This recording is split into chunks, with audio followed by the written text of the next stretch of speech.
آج کچھ قربانی کے متعلقہ کچھ گزارشات عرض کرنی ہے۔ قربانی میں سب سے پہلی بات تو یہ ہے کہ اللہ کے ہاں نہ اس کا خون پہنچتا ہے نہ گوشت پہنچتا ہے۔ لَن يَنَالَ اللَّهَ لُحُومُهَا وَلَا دِمَاؤُهَا وَلَكِنْ يَنَالُهُ التَّقْوَى مِنْكُمْ۔ اللہ کے ہاں صرف تقوی پہنچتا ہے، اندر کا جذبہ پہنچتا ہے، اخلاص پہنچتا ہے، لیکن خوبصورت جانور کرنے کا حکم ہے۔ آج کل کرونا کی وجہ سے کئی دوست گھبرائے ہوئے ہیں، جی حصہ ڈال دیا جائے یا پیسے صدقہ دے دیے جائیں، دونوں طریقے ٹھیک نہیں ہیں۔ صدقہ کیوں کر دی جائے؟ آپ کروڑوں روپے صدقہ کر دیں تو قربانی کا جو ثواب ہے اس تک نہیں پہنچ سکتے۔ کروڑوں روپے صدقہ کر دیں، قربانی کا اجر اپنی جگہ ہے۔ اصل میں حکم تو یہ تھا کہ اپنے بچے کو ذبح کرو، بچے کو نہیں کر سکتے تو کم از کم جانور کو تو ذبح کرو۔ سیدنا ابراہیم علیہ السلام کے بارے میں پچھلی دفعہ عرض کیا تھا کہ ساتوں زمین و آسمان رو پڑے تھے جب سیدنا ابراہیم علیہ السلام اپنے بیٹے کو کہہ رہے ہیں یا بنی انی ارا فی المنام انی اذبحک فانظر ماذا تری، اے میرے بچے میں خواب میں یہ دیکھ رہا ہوں کہ تجھے ذبح کر رہا ہوں،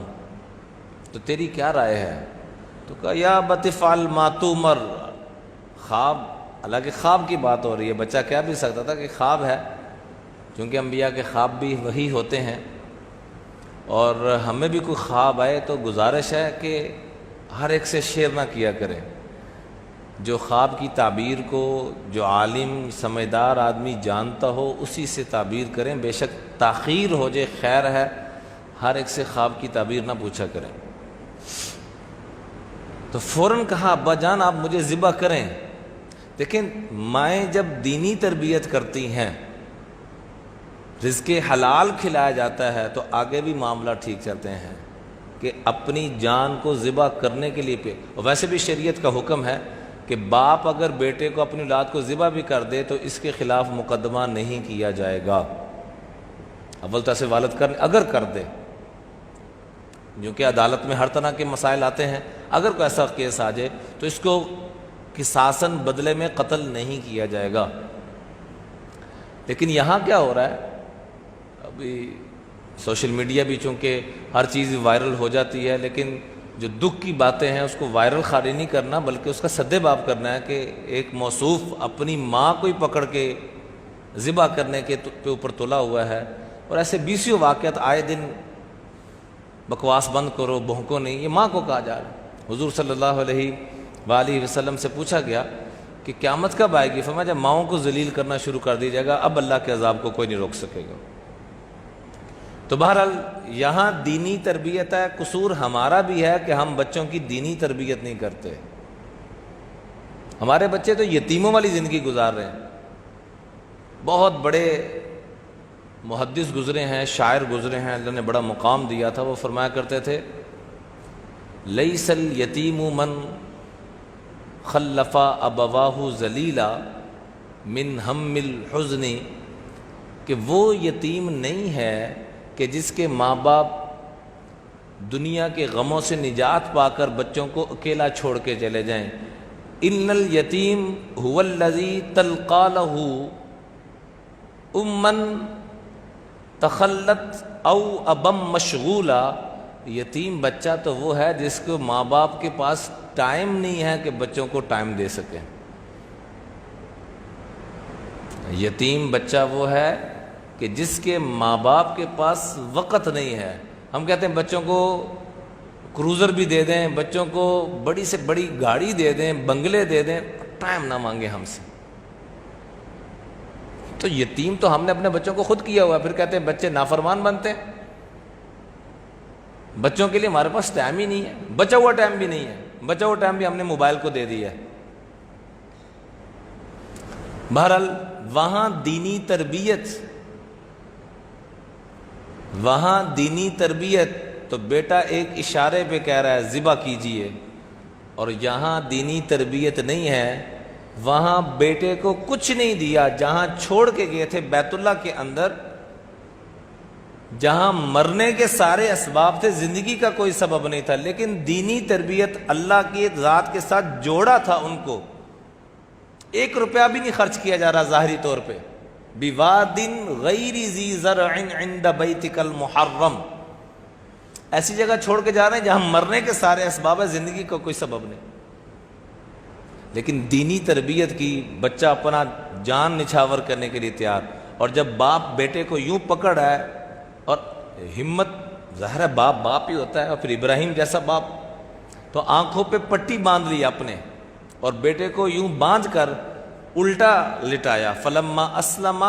قرآن پاک نے باقاعدہ پوری تفسیر اس کی بیان کی ہے، فلما اسلم وتلہ للجبین، بیٹا تیار ہو گیا ذبح ہونے کے لیے، باپ تیار ہو گیا ذبح کرنے کے لیے، اور اوندے منہ نیچے لٹا دیا اور یوں بالوں سے پکڑ کے یوں اوپر کیا اور چھری چلانا شروع کر دی۔ ابراہیم جیسی ہستی طاقت والی علیہ الصلوۃ والسلام، تو کیا چھری کی کیا مجال، ان کو حکم ہے چلائیں اور چھری کو حکم ہے تو انہیں چلنا نہیں ہے، اور یہی امتحان۔ وہاں بچے کو ذبح کیا جائے اللہ کے حکم پہ، اور یہاں ہمیں 10-15 ہزار میں حصہ ڈالتے ہوئے ہمارے دل کو چھری لگتی ہے کہ یار گنجائش نہیں نکلتی۔ یقین کریں ایسے ایسے مسائل لوگ پوچھتے، میں آپ کو بتاتے ہوئے شرم آتی کہ کسی طریقے سے گنجائش نہیں کرتی، 10,000 بھی نہ لگانا پڑے سال کے بعد، 10-12 ہزار میں حصہ ڈال جاتا ہے۔ نہ لیں بکرا، آپ کے پاس نہیں گنجائش، حصہ ڈالیں، وہ جانور وہ گوشت خود گھر لے آئیں، کہیں تقسیم کر دیں، جو بھی کرنا کریں۔ اس لیے آپ صلی اللہ علیہ وآلہ وسلم نے فرمایا کہ جس کے پاس آج کے حساب سے 35,000 روپیہ مال تجارت، سونا چاندی سال بھی گزرنا شرط نہیں ہے، جس کے پاس 35,000 روپے کی گنجائش ہو قرضے اتار کر، اور وہ بھی قربانی نہ دے، تو آپ نے فرمایا اس کو ہماری عیدگاہ میں آنے کی ضرورت نہیں ہے، وہ کہیں اور ہی چلا جائے، وہ مسلمانوں کی خوشیوں میں کیوں شریک ہو رہا ہے۔ لیکن قربانی کے ساتھ ساتھ ہم نے یہ بھی نیت کرنی کہ اے اللہ اگر تیرا حکم ہوتا تو ہم بھی اپنے بیٹے کو ذبح کرتے، اور ساتھ ہی ہم اپنے آپ کو تھوڑی سی شرم دلائیں کہ بیٹے کو تو نے خاک ذبح کرنا تھا، تو اپنی خواہشات کو ذبح کرنے کے لیے تیار نہیں ہے، تو نے بیٹے کو خاک ذبح کرنا تھا۔ اس لیے درخواست ہے کہ یہ جو دن ہیں بڑے مبارک دن ہیں، اس کی راتیں بڑی مبارک راتیں ہیں، بعض حضرات نے شب قدر کی برابر ان کا اجر و ثواب لکھا ہے، اتنی مبارک راتیں ہیں یہ والی۔ اللہ توفیق دے تو روزے بھی رکھیں، نہیں تو کم از کم اتنا ضرور کریں کہ عشاء کی نماز بھی باجماعت اور جلدی سو جائیں، فجر کی نماز بھی باجماعت مسجد میں جا کے پڑھیں، کم از کم اتنی تو نیت کرتے ہیں سارے بھائی، کم از کم اتنی تو ضرور ہو جائے۔ باقی اللہ جتنی توفیق دے، عشاء کے ساتھ ہی 2-4 نفل پڑھ لیں، صبح اٹھنے میں اگر سمجھتے ہیں کہ سستی ہو رہی ہے تو کم از کم عشاء کے ساتھ ہی 2-4 نفل پڑھ لیں، اور جن کے ذمے نماز قضا ہیں وہ نفل نہ پڑھا کریں، وہ قضا نمازیں پڑھ لے گا، جب موقع ملے قضا نماز پڑھ لے کر، ایک اندازہ کر لیں میرے ذمے 1000 نمازیں قضا ہیں تو اس کو تھوڑا تھوڑا کر کے شروع کر دیں۔ باقی انشاءاللہ اگلے جمعے کو تھوڑا سا اہتمام فرما کے جلدی آ جائے گا، جانوروں کے قربانی کے متعلقہ جو مسائل ہیں وہ انشاءاللہ عرض کریں گے۔